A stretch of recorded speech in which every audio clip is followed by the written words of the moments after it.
Nah, teman-teman, di video kali ini saya akan menirukan peran seorang guru.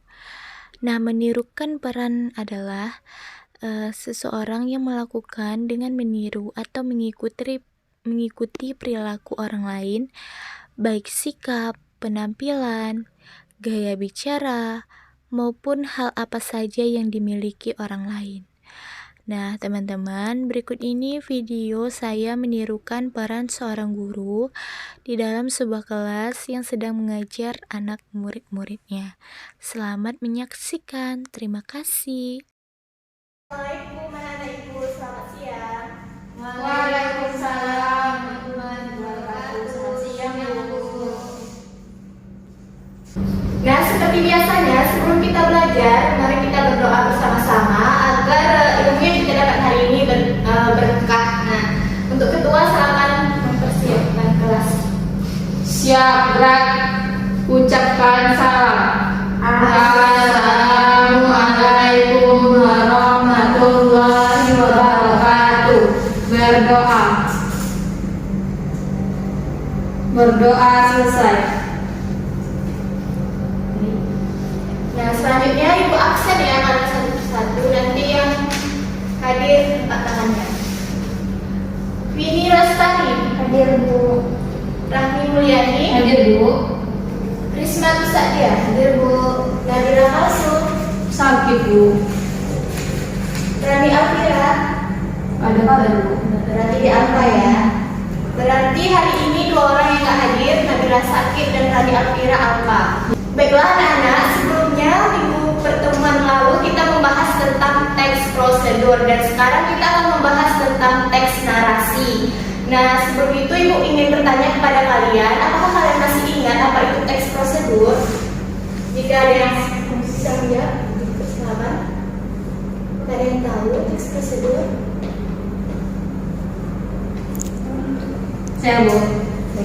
Teks yang berisi langkah-langkah itu. Baik, betul. Teks prosedur adalah teks yang berisi cara atau tujuan untuk membuat sesuatu.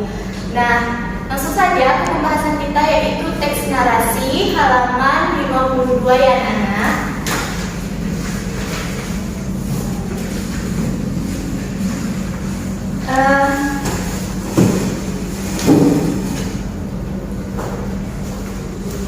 Nah, teks narasi ini adalah karangan cerita yang menyajikan suatu peristiwa atau kejadian yang disusun sesuai waktunya. Nah, teks narasi ini bisa ditulis dari kisah dari peristiwa nyatanya atau khayalan kalian. Nah, adapun struktur narasi yaitu ada 4. Ada berapa anaknya? 4 Bu. Nah, untuk itu ibu suruh kalian membaca keempat tersebut. Siapa yang ingin membaca yang pertama? Saya Bu. Baik. Yang pertama itu orientasi.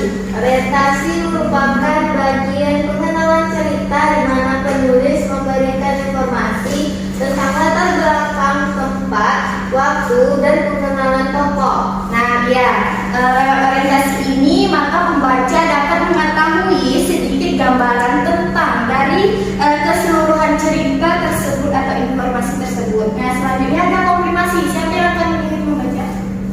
Saya Bu. Baik. Komplikasi adalah berisikan masalah atau konflik yang mulai terjadi hingga pada akhirnya puncak konflik. Ya, komplikasi ini biasanya ini bagian yang paling seru loh dari dalam teks sebuah narasi ini. Dan yang ketiga yaitu ada resolusi. Siapa yang ingin membacanya? Bu. Baik, silakan. Resolusi ini yaitu menunjukkan adanya penurunan konflik di mana solusi atau penyelesaian masalah mulai terlihat hingga menemukan sebuah akhir. Nah, iya, dengannya ada resolusi ini maka pembaca akan lebih mulai santai, mulai menunggu akhir dari ceritanya. Nah, yang selanjutnya yang terakhir yaitu koda. Apakah ada yang ingin membacanya? Saya Bu. Nah, kode ini berisi pesan moral atau amanat dari kisah yang disampaikan. Nah, iya, biasanya kode ini dituliskan pada bagian akhir cerita narasi tersebut yang bersifat opsional alias nggak wajib ada yang anak.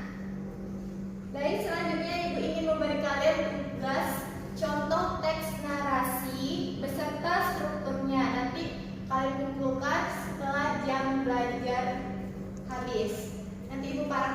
akan panggil satu-satu. Terima kasih.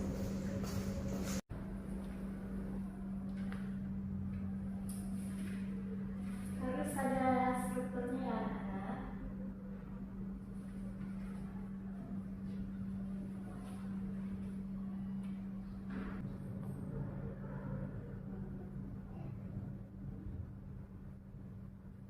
Apakah sudah siap?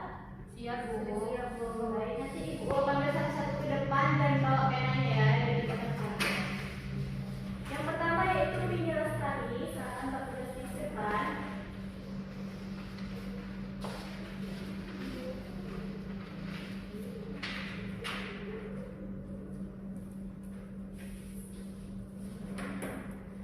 Risma bisa dia.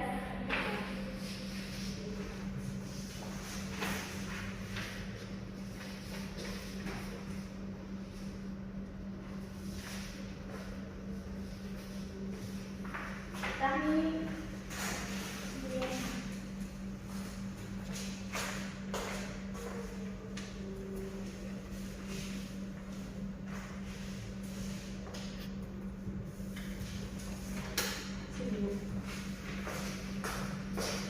Nah, karena waktu kita sudah habis, untuk pertemuan selanjutnya kita akan membahas tentang unsur-unsur dalam teks narasi ini anak-anak. Kan ketua penutup kelas. Siap, gerak. Ucapkan salam. Assalamualaikum